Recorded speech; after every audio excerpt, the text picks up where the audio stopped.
What's up, you guys? My name's Andrew. I'm an addict alcoholic. Welcome back to the PMR podcast. This is episode 23. Mitch is laughing at me because apparently I forgot to do or how to do this intro because I was gone for 1 week on suspension. But I'm happy to be here and it's good to be back. It's weird you take 1 week off. It's not like riding a bike. No, But it's good to see you, my friend. good to see you too. My name is Mitch. I'm an addict alcoholic. Yeah, I'm happy to have you back after, we had to put you on the bench for a second, bad behavior. No, I'm just kidding. We'll talk about today, why you weren't with us last week, but missed you.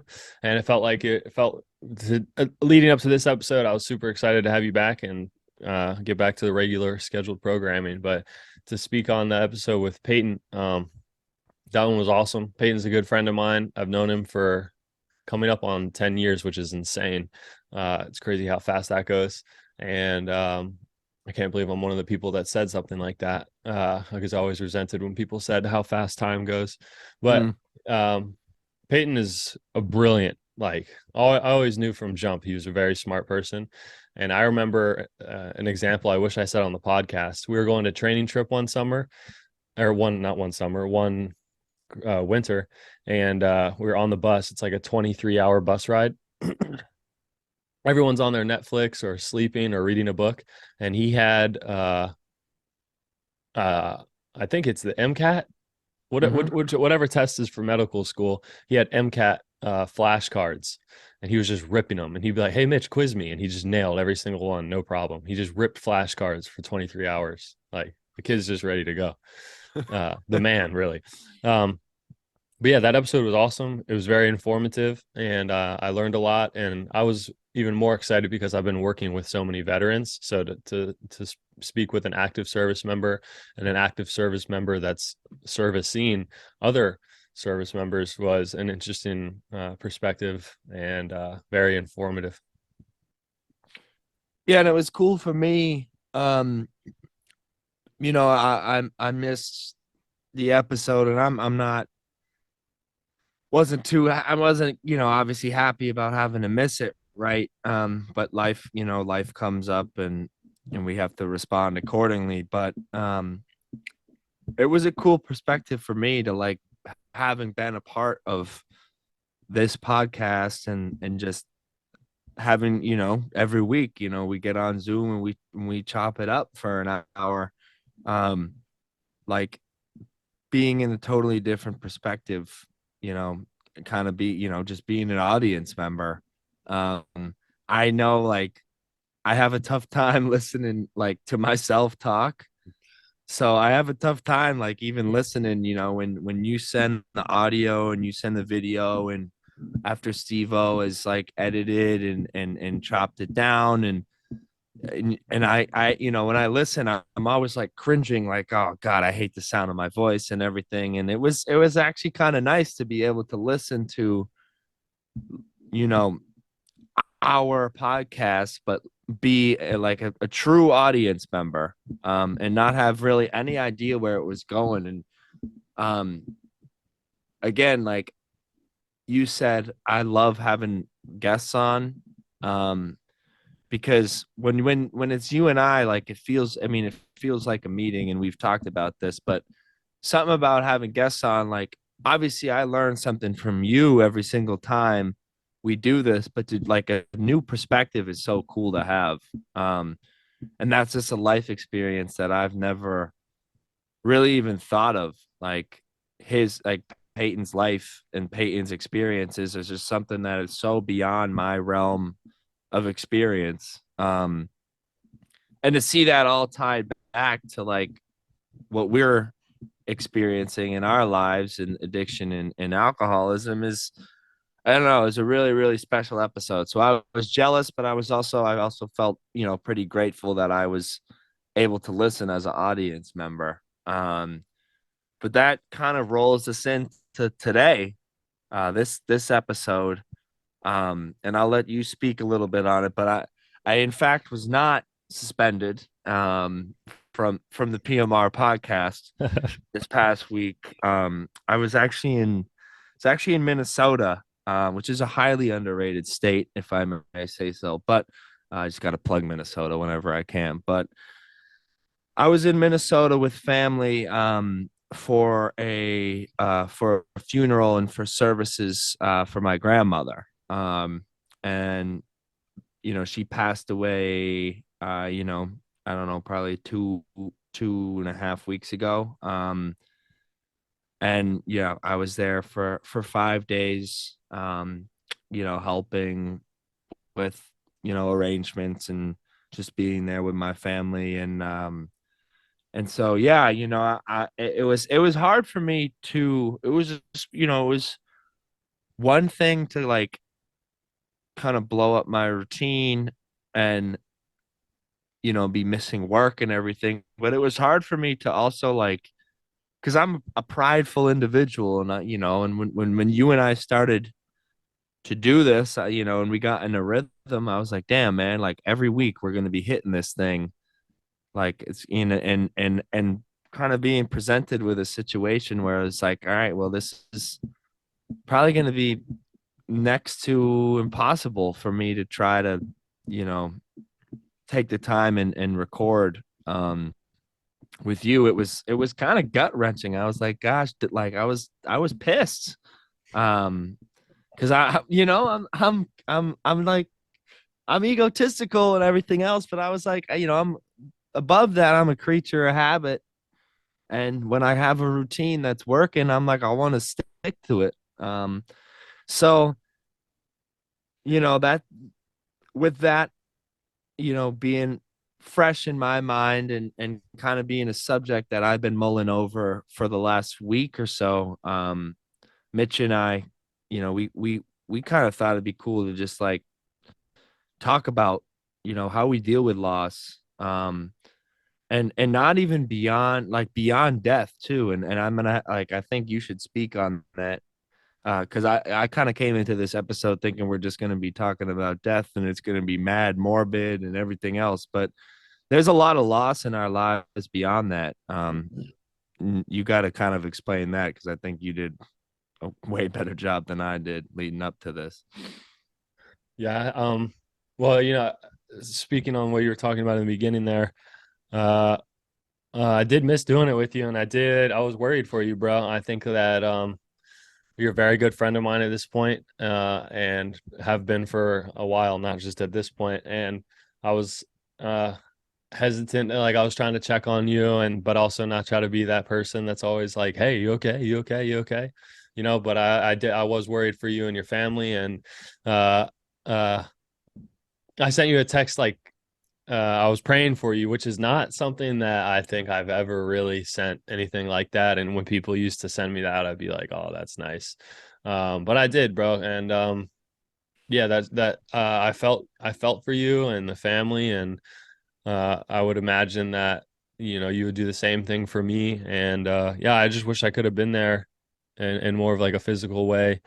Because I think that might have helped more too. But I think the I think a lot of times when we lose someone, especially like a close family member, in terms of like passing away, I haven't lost anyone um, to this point, but I think it takes an outside perspective to help snap you out of that grief and help show the perspective more of like all the good that was with them and that was shared with you through them. And so, because I think a lot of times it can be like so painful, obviously, right? Because it's someone you love and cherish, and they loved and cherished you, and you don't want to lose them. It's um, but I think that we talk a lot about in the meetings, and I hear all the time because the older guys that my home group talk about their parents passing away, or their brothers, or their sisters, or their kids, and we grief with them together. And a big thing for us, being addicts and alcoholics, is walking through that together with a capital T, and not letting that be something where it's like, okay, that happened. I'm gonna push that down and I'm gonna keep focusing on other stuff because Mm. we have an issue with pushing things down. Um, I'm really, really, really trying to this year live out, live all the way out all my emotions, feelings, and experiences. So, Yeah, bro, and I think what you just said is beautiful, and it's crazy to hear, right? Like 2 years ago for me, and I don't know how long ago for you, maybe 6 years ago, whatever. Like I, I'm like I would listen to something like you just said and just like kind of think that you were a sap, right? Like be like this emotion, like what is this like? And that's weakness, really. Like that's just weakness. Emotions, and they still do, but they really, really used to scare me. Um, any strong emotion, like besides like the blanket ones that I was comfortable with, like hate or anger. hmm, I didn't want to feel anything else. Um, and just to kind of speak on what it's like, what it was like for me, and I was in contact with you. I was in contact really consistently with like 3, 4 guys in recovery while I was there. One of them being you, one of them being my sponsor John, another being my breathwork coach Sage. Um, and then some guys from Heron that were checking up on me as well. But like this was, I mean, and it's crazy because the grieving process, and you talk about feeling through my emotions like all the way through. I think I'm still I think I'm still experiencing like this grief. Like definitely. it's not something that's just like gonna go. Like it's not like this is how I used to view it too, and this is still how I view it, and I have to challenge it. Is I used to view and think that like, all right, we check the box, we go to the service, we do the thing, and then it's over, and then we don't feel about it anymore, and we just keep moving with our lives, and that chapter is closed. Um, and that's really not the way that I've kind of dealt with this death. My grandmother and I were really close. She lived in Minnesota, but I saw her many times through the year. Um, and we did a lot of things together. Like she she taught me how to make these cookies that like I used to make all the time with her. And then as she got older, like I used to make them for her. And we'd play like we'd sit side by side and play solitaire because she liked playing cards, but she only liked playing solitaire. But she also liked spending time with her grandsons. So she would like say, let's play solitaire next to each other, which is always very funny to me. Um, but like, I had a lot of really, really close memories with her and funny memories and laughs. And I just, I spent a lot of time with her and she introduced me to a lot of books. She gave me my first copy of The Hobbit when I was like 9 years old, and I ended up falling in love with Lord of the Rings really because of her. Falling in love with reading really because of her. She, you know, was always very, very, very interested in, my travels in terms of like going to Turks and Caicos when I was in college, and she loved the ocean. So she loved to like live vicariously through me.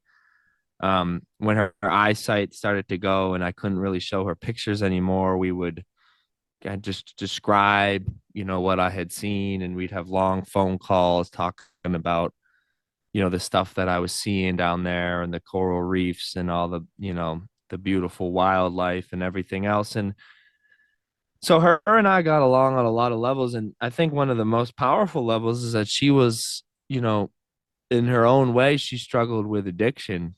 Um, she was a an addict for some of her life. Well, you and I both know you're always an addict, but she was an active addiction for some of her life. struggling with, some of the pitfalls of being a mother of six in the 70s, and the mommy's little helpers and everything else, with the prescription, benzos, and she fell victim to that. And so we could identify on that level as well. Like she and I both had similar, honestly, similar substances of choice too, like down the line. So I'm just kind of sitting here reflecting on all that, and it, an active addiction. Um, I think this week and these last couple of weeks would have played out very differently.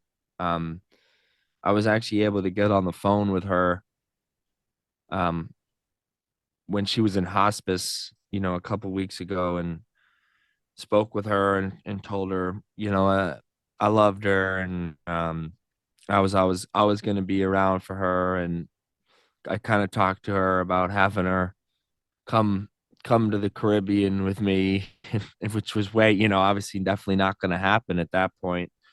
Um, but just like kind of painting a picture for her of what we were going to do, and the scuba diving and everything else. And um, she actually passed away like that day, like 3 hours after I got off the phone with her. And you know, in active use, right? And I think you can identify with it. It's like we use anything as an excuse, right, to get high, or to go beyond what we usually go, like to use more than usual, like to make an occasion out of it, right? And I know I used to use any excuse in college, and in just an active use to, oh, like this happened, all right, like I'm gonna get wicked effed up, or this happened, like, and so I know, like, if I was in active use, like, oh, my grandmother died, like, because I couldn't process the emotions, I'd probably just want to get wicked screwed up, like, and I would. And it's almost, it makes me really shameful to think that that was my, like, go-to, like, instead of honoring her memory, or reflecting on, my love for her, our experiences together. What am I going to do? I'm going to get twisted up and probably make some sort of dumb mistake, and kind of in a way kind of just piss on her grave, like,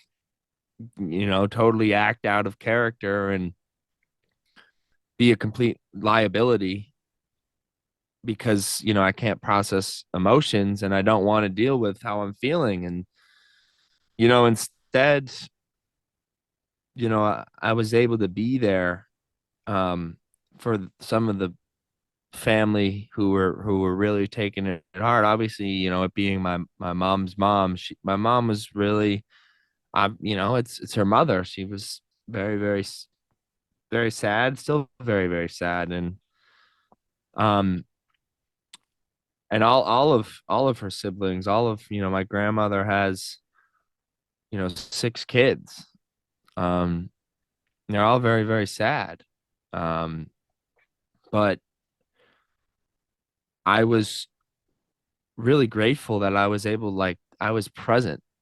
Um, I was not only physically present, because I could be physically present in active use, but I was like emotionally present, like spiritually felt connected, like with my whole family. And it was like, it was a powerful, I've never really been through loss, like death of a very close family member in recovery. And it was a powerful kind of like few days with the services, and her internment, which is, or the kind of the burial of her ashes, so to speak.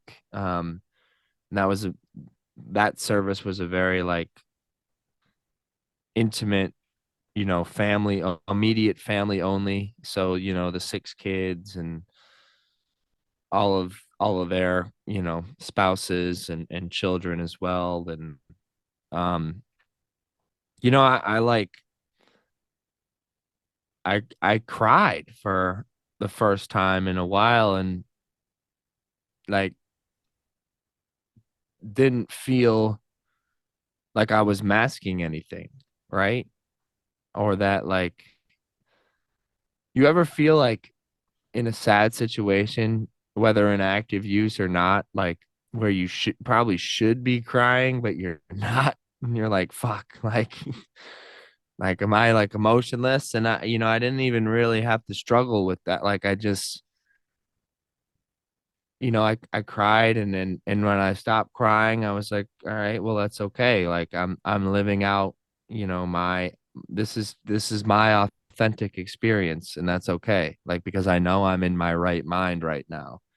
Um, and I was entrusted too to like I did a long reading at her actual kind of public funeral service. And I'm fairly sure that if I was in active use, that wouldn't have been something that I was asked to do. Um, and I was honored, like I, you know, I was beside myself, that they would ask me to kind of be part of the service, that, you know, her family would. And, you know, I'm still in that reflection period, and you can probably tell because my thoughts are jumbled. But it's tough, like, because my brain wants to use any excuse to get high. Um, and it, you know, I don't think I've come close to getting high. I don't know. I couldn't tell you, but it's sinister. Like while I'm feeling all these emotions and really grateful about things that are going on, like that addiction part of my brain is telling me like, oh wow, things are really tough and you're getting really tired and emotionally exhausted, and this is so much. And if you relapse now, like people wouldn't blame you so much for it, and you could probably bounce back from it just fine, and they wouldn't really be bothered, or their attention is elsewhere, and it's like a runaway train of fucking bullshit thoughts. um but it's not. I think like my strength in it was like I had you, I had my sponsor, I had all these, you know, kind of friends in recovery that were with me, kind of walking through it with me. You know, and that meant all that made all the difference. Like I didn't, you know, I didn't feel alone. Like because you know how it is sometimes with family, if people don't get, or with a group of people that really don't understand like how we feel as addicts and alcoholics, you know, you could feel alone. I certainly do, and I didn't feel alone. And I think another kind of cool thing is, you know, two of the nights I was there when I was feeling really kind of jammed up, you know, I I I went to a meeting. Like there AAs everywhere. Like it's not just in my hometown. So I pulled up the little blue chair app and I found a meeting and I went to it and I talked about it. And um you know, I can't emphasize enough how like the program kept me on the straight line. Like, cause I go to that meeting and I'd be recharged and I go back into the chaos with my family and I'd kind of be a rock in the storm. And it was good. Um, but yeah, man, I'm still processing, and it's as you know, as you can see, and it's gonna be an ongoing process. But I kind of come back right to what you said, like in the beginning, like I want to feel my emotions all the way through. So you know, I'm not going to deny them. I'm not going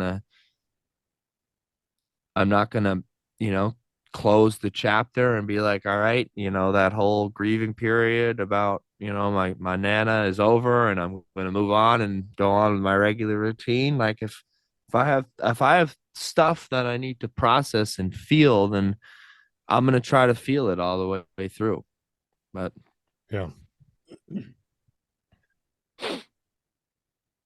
Yeah, I just wanted to sit and listen to you, man. I feel for you. I I know I've heard in meetings where there's no time limit on grief. There's no like, all right, that was 2 weeks, or all right, that was 6 months, or all right, that was 1 year. We had a guy in there that was like, I was crying about my dad yesterday, and he died 3 years ago. And the groom kind of said like, okay, that's okay. Um, so like you were saying, just reinforcing that, there's no rush, there's no time, take it as it comes. But uh, as you were speaking, I really just wanted to know what was one of your favorite memories with just you and her. Oh man. Um, she was like she was a fun she I have a lot of funny memories with her, a lot of great memories with her. I mean, like as I'm talking, like as I said, like I used to make I made these cookies with her. Um, and they're good. And it's funny. It's like it's the most simple recipe. It's on the back of the Ritz cracker box, for God's sake. Like it's not like a special family recipe, but it's that you take the Ritz cracker and then you put peanut butter on it and you make a sandwich with the other Ritz cracker. And then you take like, chocolate bars or like, you know, solid chocolate, and you melt it down and you dip the sandwich in the like melted chocolate, liquid kind of chocolate, and then you put it on like a sheet pan and you put it in the freezer, and it's gas. It's delicious. It's like it's the best thing ever. But it's not like complicated or anything. But she taught me how to do it. Um, and I'd go over to her place, and make them with her. And as she got older, like I started doing more and more of the process, and she would do less and less. And a couple times I went over there, to make them with her, and I'd get set up and I'd be like, all right, I'm here, Nana. Like, all right, I'm gonna start. And she'd be like, she'd come out and she'd like kind of peanut butter a few of the cookies, and she'd be like, oh, I forgot to feed the cat. And then we'd be like, okay, Nana, you go on feed the cat. And she'd go into her bedroom, and 20 minutes later I'd walk into her bedroom and she'd be just fast asleep on her bed with like a book on her chest. And I'd be like, up. She forgot about me. Forgot about the cookies. Or like same thing would happen. She'd come out, she'd peanut butter a few cookies, and she'd say she had to go do something. Oh, I forgot to take my heart medicine or something. And she'd go in the bathroom, and then I'd hear, fumbling around in the living room, and then I'd start hearing clicks coming from the living room and from their computer, from her laptop or whatever.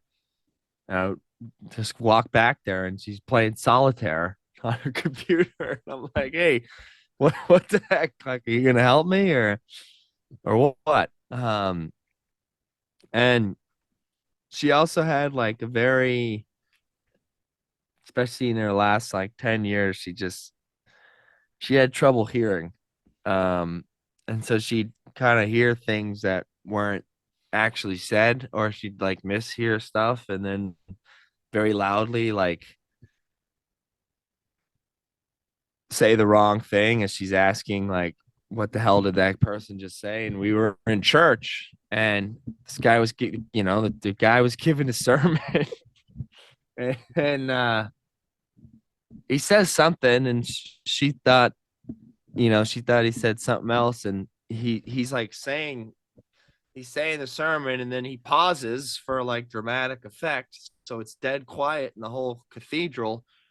And my grandmother turns to my mom, and what she thought was a whisper was a very loud, like speaking voice, and she goes, what did he say? Jesus Christ pays my rent. And my mom's like, shut up, mom. Everyone looked at us and just kind of laughed, and she did all sorts of shit like that all the time, just That's funny. like mishearing stuff. But she was um she was funny and she was charismatic. And the one thing I liked about like this week was because I knew her from really from age 65. I was alive from age 65 to 90 for her. She lived to be 90. And I really only saw her like as an old woman, like as somebody, she a lot of it she needed a cane or a walker and she couldn't, get around and she had a lot of surgeries and everything else. And um hearing stories about her like either in her youth or as, in their 20s and 30s and 40s and being a young mother and like she was something else. And it was cool to just hear about her really like in that a whole different kind of frame, like as a very active, like, you know, kind of badass. Um, because it was very different, in my time with her. But it was good, man, and it was even better. Like I'm grateful that I got to spend like, a year and a half with her plus sober. Because I really in the past, year and a half spending time with her, I made probably some of the most lasting memories that I've made with her. Just because I was, when I was there, I was committed to be there. I wasn't trying to sneak off into the bathroom every, 15 minutes or whatever. And it was very special to me, man. But Yeah, yeah, but thanks. I mean, this feels like a therapy session. I yeah, appreciate it, but it's I got you, crazy. bro. I think you mentioned something about, I might be misremembering, but you said like your dad had said like, "Hey Andrew, like you're like, was it like helpful or you've been really good with the family while you've been here?" And then you countered that with like, "Man, I must have been yada yada yada." And I was like, "That's not how I heard it, bro. Like you were a loving, safe place throughout that experience." We talk about like a family flow, and you were part of that flow, and you were there for other people, and people were there for you, and you allowed that. You know what I mean? I mean, you talk about how like what could have been or how you could have been. That's not how it was. Mm, Like I fully hear you on the how it could have been. That's not how it was. Like, you were there, you were present. You did feel how you felt. You are feeling how you are feeling. And let's just highlight that. You know what I mean? Like, I think that's beautiful. I'm proud of you for doing it like that. And I know it was hard and it's gonna be hard, but like that's the gift. That's what we talk about in meetings. Like some people are trying to look for this, that, and the other. Where's my reward or gold star? That's the gift. mm, In moments like this where your family needs you and you need your family, can you show up? And you did, and that's all that it is. So that's a beautiful thing, bro. And she sounds like an amazing woman. She sounds, well, just doing the natural thing. It's got me thinking about my grandmother and memories with like her that I have with her and all that stuff too. So I feel like grandparents are in that win-win situation where they're not your parents, so they don't get those resentments, but and they get to see you whenever you see them, it's like a trip, right? Or they're mm. coming to visit or something, and it's like always trying to maximize that time with them. So I think most people look at their grandparents in a bright light. So that's a beautiful thing. But yeah, Yeah, man. And I think we're gonna talk about it a little bit, but it's not. It's also like not the only. It's not the only type of loss, right? Like, and you were talking about this before we started, and death is definitely obviously a big one. That we deal with and that we have to process, and that I was definitely scared about, but like I think you and I have both experienced loss in different forms, whether it be in relationship or like friendship. And honestly, for me too, like loss of like illusions that I had, like illusions about how my life was gonna go, or like about plans that I made, um, and I think they affect us kind of. like similar. I mean, for me, it kind of affects me similarly. And, I think loss in itself, like when I got sober, first got sober, I'm like, I would always think to myself, I was thinking to myself, like, all right, like, now everything's gonna go as planned, like because I'm in control and I'm in control of my actions and because of that, like I'm always gonna be doing the right thing and I'm never gonna have to feel these negative emotions again. Cause it like early sobriety is just like for me it was a lot of negative, like beating myself up, like shame, guilt about what I did in my active use. And like coming out of that cloud, it's like I never want to feel any negative things again. Like I'm getting sober so that I'm just going to be winning all the time. Like, and I mean, and you and I could both speak on that, but like, dude, that has definitely not been my experience in recovery.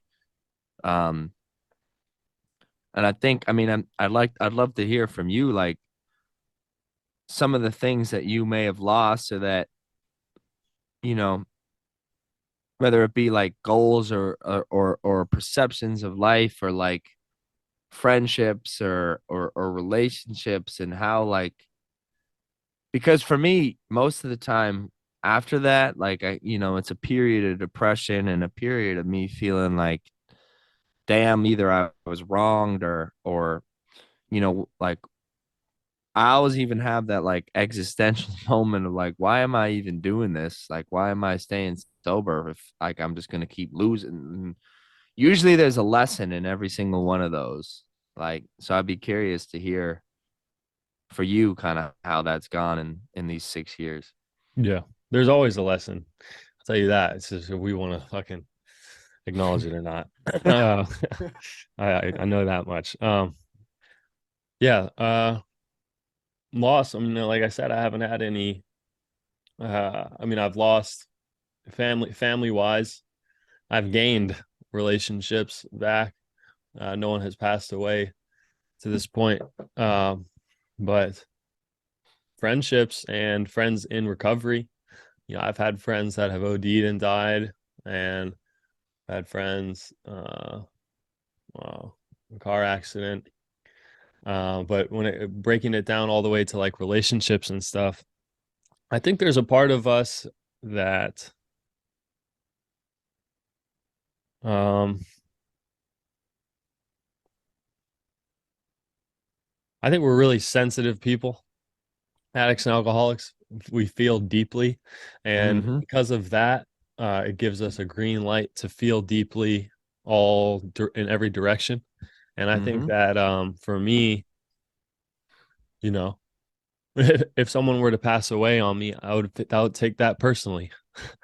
Uh, you know, to a degree, and it's like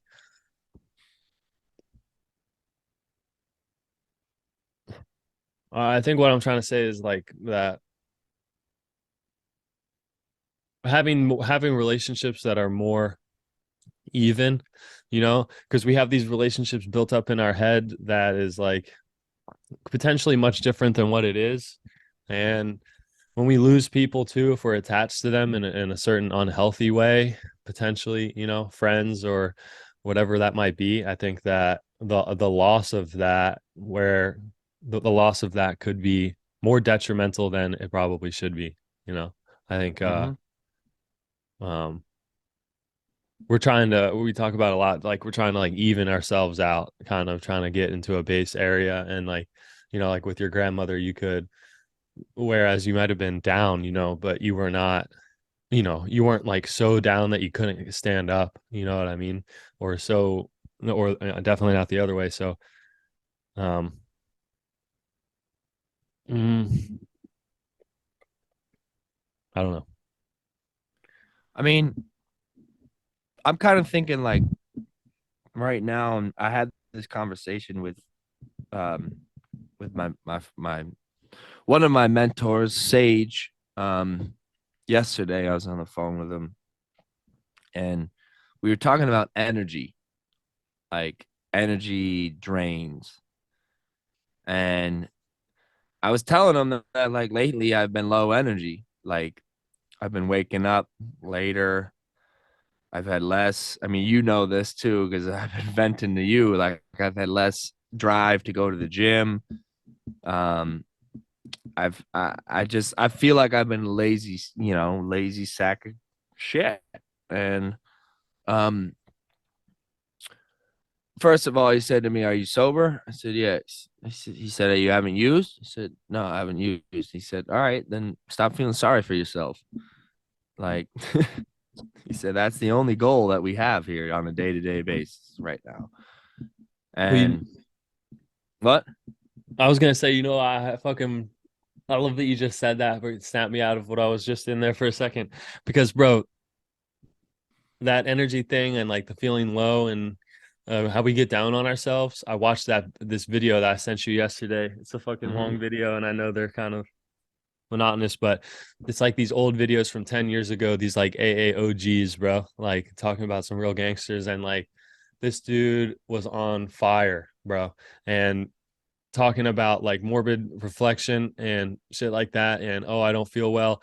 And he was like one of those dudes that will fucking come as close to slapping you in the face. You feel me? Like he was like talking about how he hates the meetings where people share their issues and issues with their day and like all this stuff. And like it was pretty abrasive and aggressive. And I'm not saying that I agree with everything that he was saying, but he was like, all the answers are in the book type shit. Like everything's in the book. Are you working your steps and are you carrying the message that you learned from the book? Like that's all that it is. And a part of me like really loves that, like, because it's aggressive and like I have that, like, whatever. You aggressive? But he was just like so in your face, and you could hear in the crowd some people that liked it and some people that didn't. And like I agree with you. I've been feeling tired, bro. I mean, we both work in recovery, dog. Like that's draining. Like we're emotionally drained almost every day, regardless of if we think that we are or we aren't. Like Mm-hmm. carrying on that baggage. And there's a part of us, speaking of loss, that has to like, when we step into work, I've had two times now. One of the guys that I'm cool with at the place has said, "Mitch, are you okay?" And like they see us every day, you know what I mean? And they know when you're good and when you're not. Oh And yeah. I was like, "What do you mean?" And he was like, "Oh, you seem really down today." And I was like, "Fuck." Like, first of all, I used to be really good, I thought, at covering that up. Second of all, like, uh, I mean, I thought that I was still good at covering it up. And they pick up on stuff like that. And I mean, it's a hard job, bro. It's much harder than you've been there longer than me in that field. And it's been a learning experience for sure. But yeah, I keep, I think too yeah, got that. that energy, right? Like I was talking to Sage yesterday about this. Um, and like, I gotta be careful here because I don't want to like upset people. But honestly, honestly, I take that back. I'm not trying to upset anybody. I'm just gonna speak my truth. Yeah, And it'll be okay. the truth is that like I don't know about you, but like when I got sober, all of a sudden I wanted to rebuild friendships, like friendships that I lost, and friendships like that, like because I felt like I missed out on a lot of things. You know what I mean? Like you ever feel that way? Like crap. Like I should have been a better friend here and a better teammate here, and blah blah blah blah blah. And I'm gonna use all my energy and reestablish this connection and make sure I'm reaching out to this person and this person and this person every day and blah, like all that stuff. Like, and I was told and taught recently, like, it's not like I have to like tell people to F off and just like go like ghost mode and everything else, but like we res- relationships are reciprocal. Like if I don't if I'm putting out energy and like and I have done this, like putting out energy to people, like whether they're in recovery or not, who I want to keep a friendship up with or keep connection with, and I'm not getting that same energy back, like then what am I doing? Like I'm losing energy. Like it's an energy drain. Like what, and I'm so guilty of this because I love getting validated externally, right? So I want to have a lot of friends. And when I look at my phone, I want to see a lot of text messages coming in from people and saying what's good and how's your day and good job and blah blah blah, whether it be woman or anything else. But like I gotta be careful, bro, because at the end of the day, like that's I'm when I put that time into like time and energy into try to like invest in people's lives, like what am I getting out of it to a certain extent? You know what I mean? Like I'm just wasting a lot of the time. I'm just wasting energy. Like look at you and I, right? Like you and I, like we feed off each other. I don't know about you, but like for me, like I feed off your energy, and I pray to God that you're getting something out of this shit. But like I am. when I talk to you, like you fill my tank. Like my tank, some a lot of the time it goes from empty to full.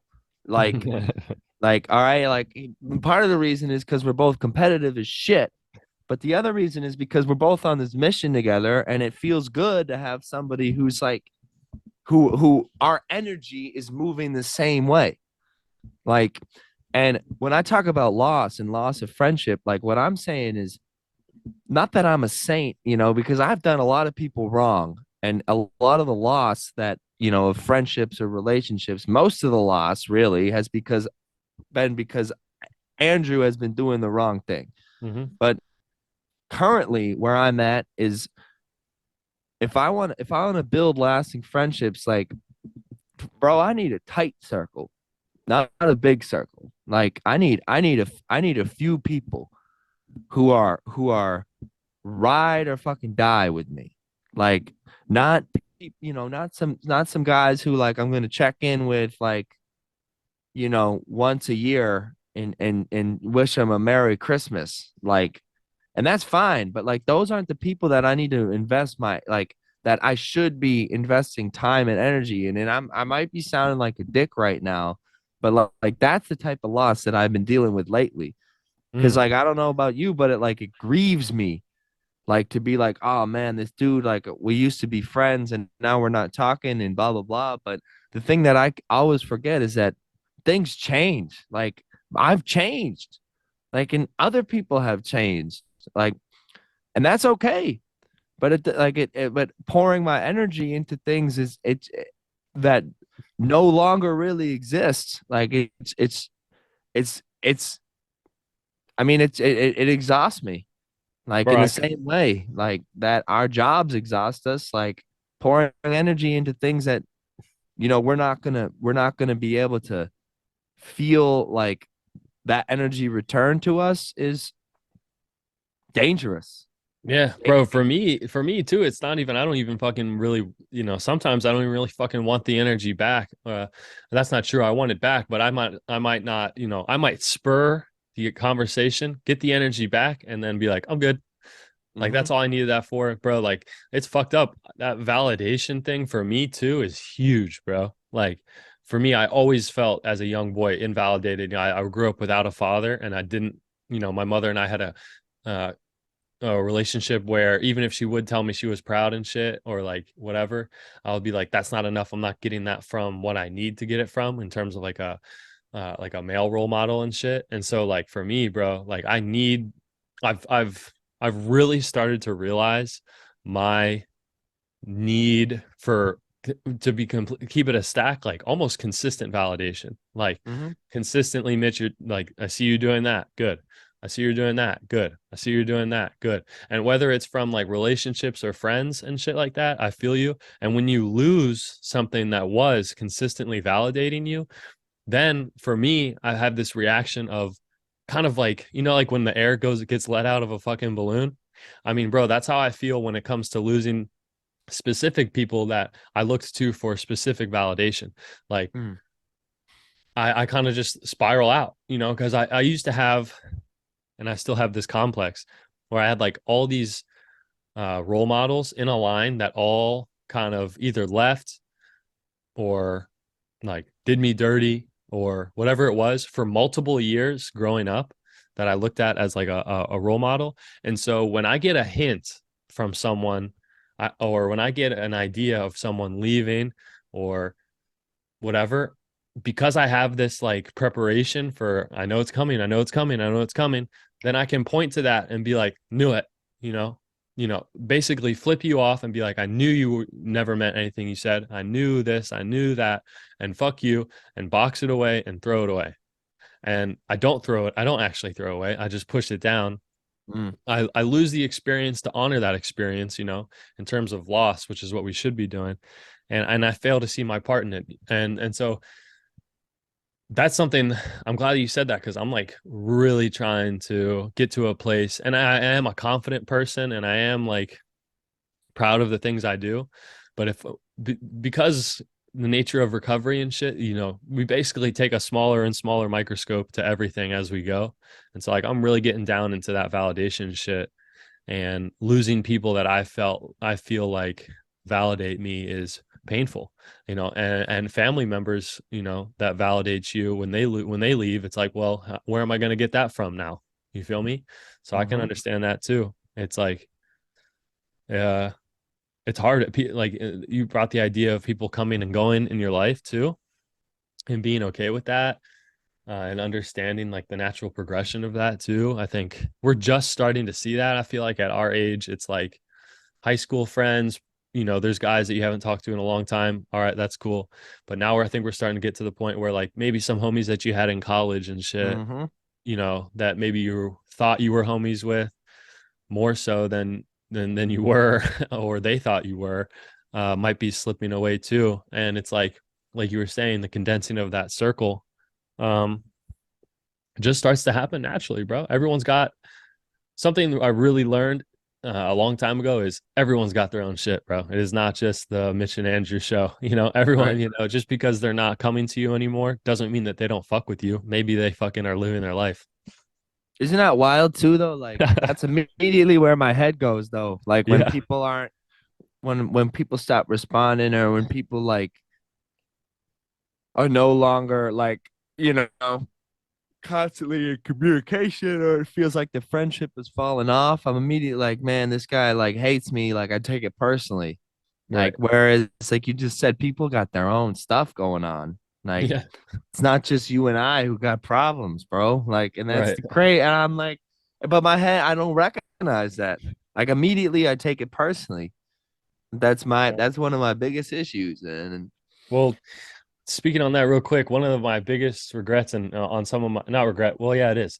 And like one of my things on my amends list, is I weaponized my recovery to an extent early, because I would like, if I felt like someone was leaving or some shit like that, I would be like, hey, I'm really struggling, and reel them back in. That was some fucking manipulative, fucked up shit, bro. And I got to be careful about that too, because it plays into it's all about me, ego, like take care of me, validate me, tell me I'm good, tell me you love me.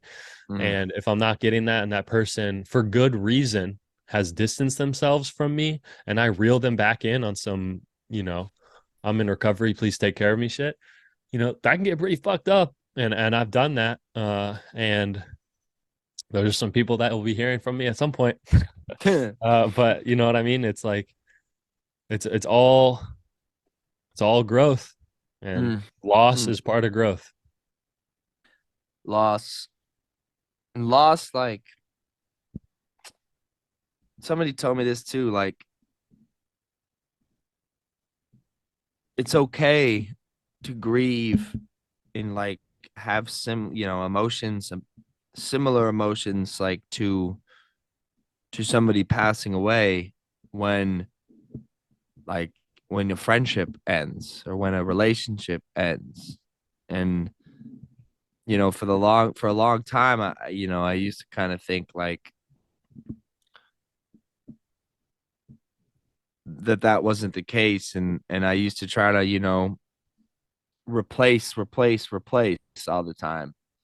I lose, a friend, I stopped talking to one friend, or we have a falling out or something, and like immediately let me surround myself by, let me find a new way, like to get out of myself, or like get that external validation. And it's definitely with relationships too, like romantic relationships. When something ends, like immediately, I got to find a way to validate myself.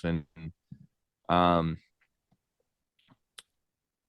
and I think rethinking like what it means to like have a relationship, and like that is a death. Like that is a death of something that was very real.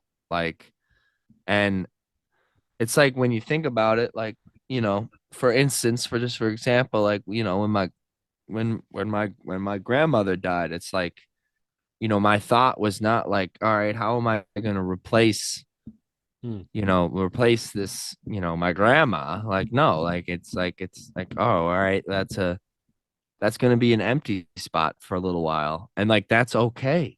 Like that's okay. Like that's the natural progression of life. Like, and I think it comes down to, like, in the end, with all this type of loss, friendship, relationship, like losing someone to death, like in the end, the only healthy way that I can get through any of that is if I can validate myself.